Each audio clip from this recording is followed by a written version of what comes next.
Does it require constant effort to remain in the present? Why do some people remain in present for longer time than others?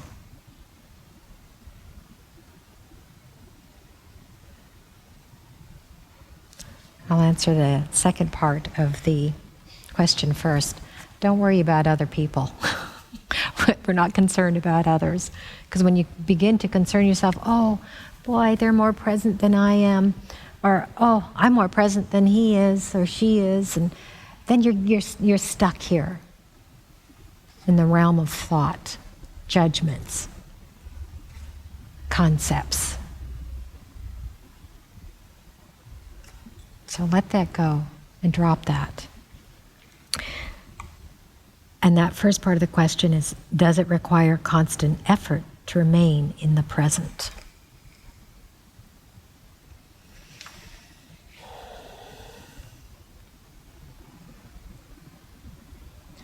I wouldn't say it's effort, because effort implies like a trying. And what presence is simply awareness. We can call it being vigilant.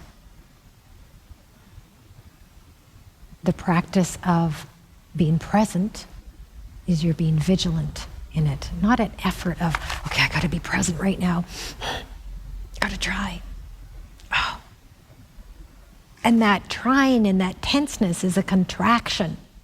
Contraction because it's a thought. The thought that you've got to be different than what it is now, what you are right now, your state of consciousness. If you are aware, the simple awareness that you're not present, you haven't fully lost presence. There's some presence there. So it's almost like relaxing into the present moment, not through any effort, but just by simply your awareness, which means acceptance of what is. So you're not trying to change anything. You're not trying to change to become more present. You're just being present. You're aware. Okay, I'm aware that I'm not so present right now. I'm aware that I've got some sort of energy that's inside me that is disturbing me, or an emotional disturbance. Oh, okay. You're aware of that. Who is it that is aware? So obviously, if you're aware of that, then that means you are not that unconscious energy or emotional state. But that emotional state, you can say, is here as a form, and yet there's somebody who's aware of it. So what is aware of it? Oh, it can't even be named. You just know that you are aware of it. Well, that awareness is your essence. That's who you truly are.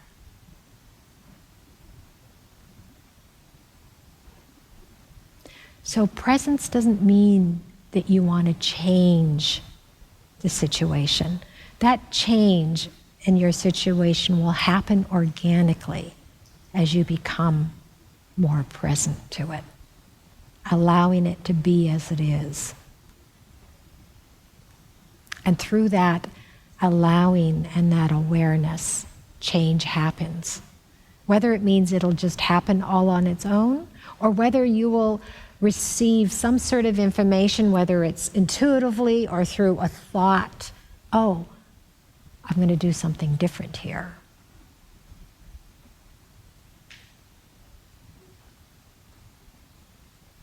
So it's not an effort, but it's being vigilant in your practice of simply spending time in your day just to be aware. It doesn't even have to be a formal sitting meditation. You could be standing in line in a supermarket and just become aware. Become aware of your inner state.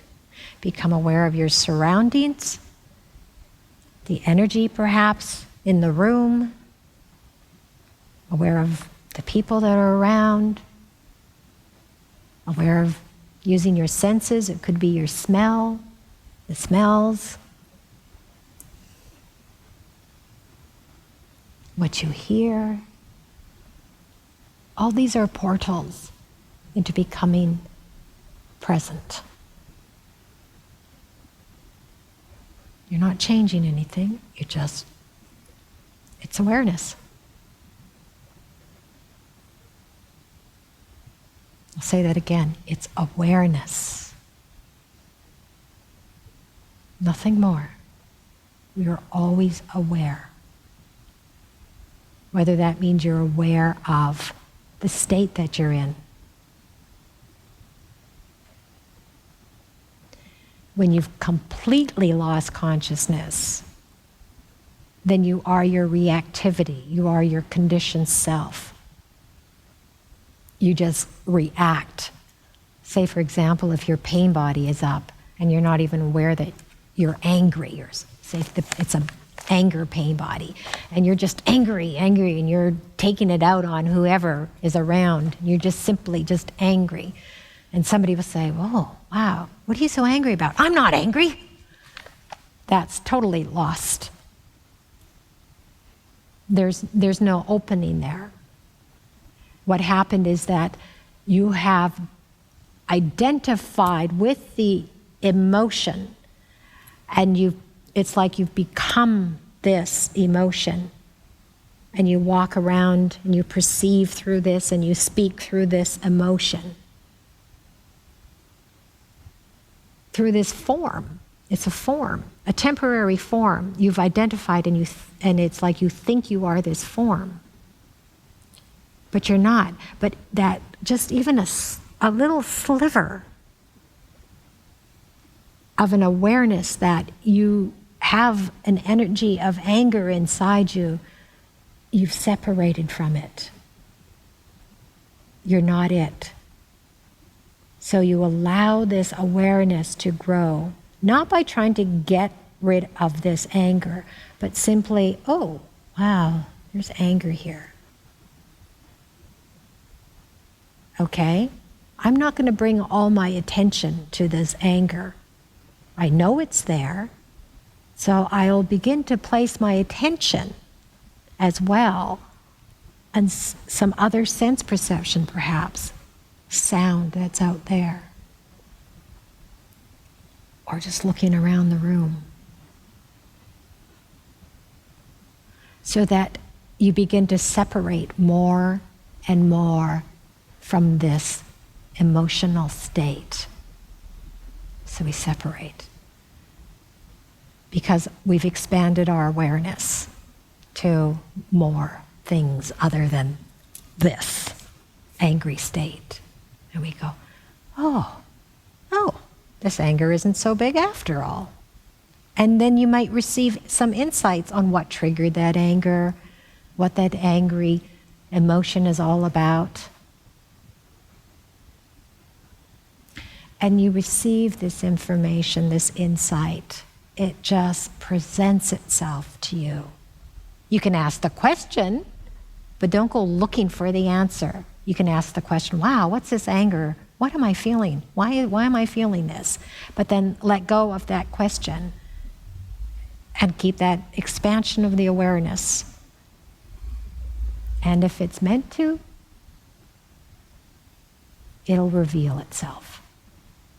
Maybe this time, or maybe the next time it happens. But it's all okay. There's no expectation.